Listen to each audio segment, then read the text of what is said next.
আসসালামু আলাইকুম। রাইডট ফুলফিলের পক্ষ থেকে শুভেচ্ছা। আজকে আমরা আলোচনা করব বিউবনিক প্ল্যাগ সম্পর্কে। বিউবনিক প্ল্যাগকে আমরা ব্ল্যাক ডেথও বলতে পারি। এবার আমরা এ বিষয়ে কিছু ইনফরমেশন জেনে নিব।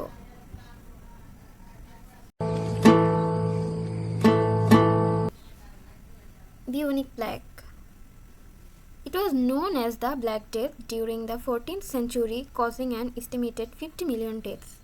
বিউবনিক প্ল্যাগটা মূলত ব্ল্যাক ডেথ নামে পরিচিত ছিল 14th সেঞ্চুরির দিকে এবং এই বিউবনিক প্ল্যাগের কারণে প্রায় 50 মিলিয়ন মানুষের মতো মারা গিয়েছিল।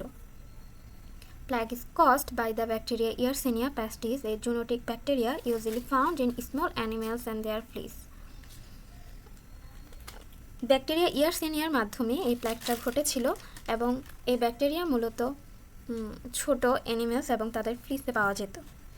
People infected with plague usually develop flu-like symptoms after an incubation period of 3 to 7 days. Plug আক্রান্ত ব্যক্তির ফ্লুয়ের মতো কিছু সিমটমস দেখা যেত প্রথম 3 থেকে 7 দিনের মধ্যেই। How was the plague transmitted? We now know that the most common form of the Black Death was the bubonic plague. এখন আমরা জানতে পারলাম ব্ল্যাক ডেথের কমন ফর্মটাই হচ্ছে bubonic plague. The disease was spread by fleas which lived on the black rat. এই রোগটা মূলত ছড়িয়েছিল মাছির মাধ্যমে, যেটা মূলত ছিল কালো ইঁদুরের মাঝে ছিল, মানে কালো ইঁদুরে সেটা পাওয়া যেত এবং তারপর মাছির মাধ্যমে এটা ছড়িয়েছিল। The fleas sucked the rats blood which contained the black germs. মাছিগুলো রেটের রক্তটা যখন ড্রিঙ্ক করে এবং এই রক্তের মাধ্যমেই মূলত প্ল্যাগের জার্মসটা ছড়িয়ে পড়ে। When the rat died, the fleas jumped onto humans and passed on the deadly disease. যখন ইঁদুর মারা যায় এবং সেটা মাছি হিউম্যানের শরীরে এই কালো ইঁদুরের জার্মসটা প্রবেশ করায় এবং এটা একটা সময় ডেডলি ডিজিজে রূপান্তরিত হয়।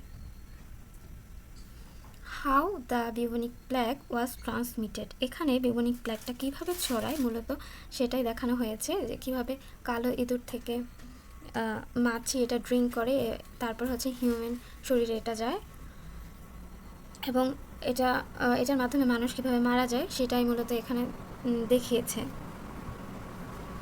Science and symptoms. এখানে বিউবনিক প্ল্যাগের কিছু সাইন অ্যান্ড সিমটমস দেওয়া আছে। The most infamous symptom of bubonic plug is an infection of the lymph glands known as BUBs, which becomes swollen and painful. Bubonic প্ল্যাগের infamous সিমটমটা হচ্ছে lymph গ্ল্যান্ডের infection, যেটাকে আমরা বিউবসও বলতে পারি। লিম্ফ গ্ল্যান্ডটা যখন ফুলে যায় এবং পেইনফুল হয়ে যায় তখনই মূলত সেটাকে বিউবস বলা হয়। এটাই হচ্ছে একটা প্রধান সিমটম বিউবনিক প্ল্যাগের। After being transmitted via the bite of an infected flea, pestis bacteria become localized in an inflamed lymph node where they begin to colonize and reproduce. ফ্লিয়ের কামড়ের মাধ্যমে যখন মানে এটা ছড়িয়ে যায় ব্যাকটেরিয়াটা, তখন এটা লিম্ফ নোডে প্রবেশ করে এবং সেখানে তারা কলোনাইজ এবং রিপ্রোডিউসটা শুরু করে। Bubes associated with the bubonic plague are commonly found in the armpits, upper femoral, groin and neck region.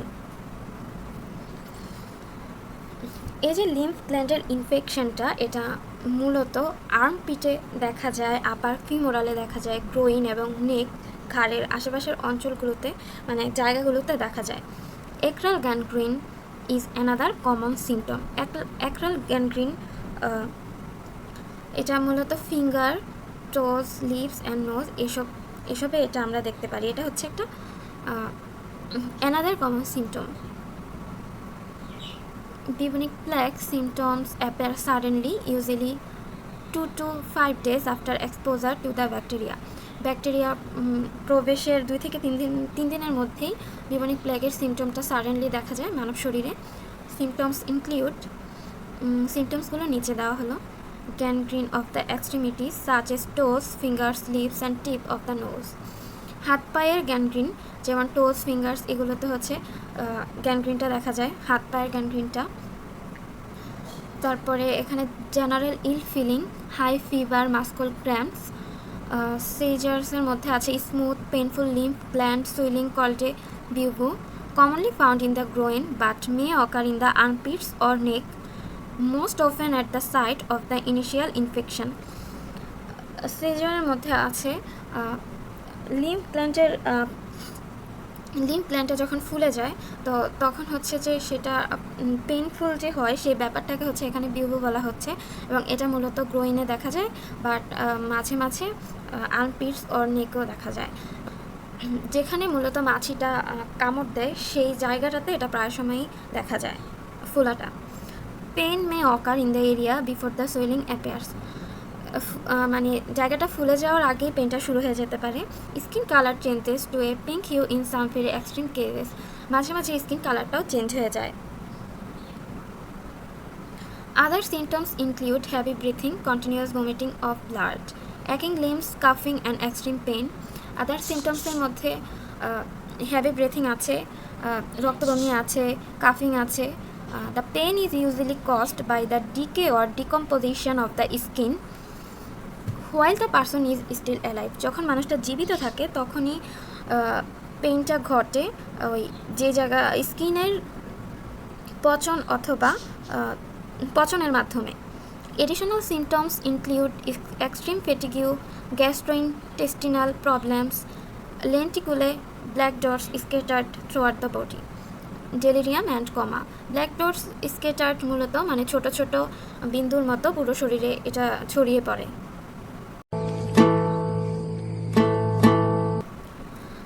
ইনফরমেশনগুলো স্লাইড শেয়ার ওয়েবসাইট থেকে নেওয়া হয়েছে।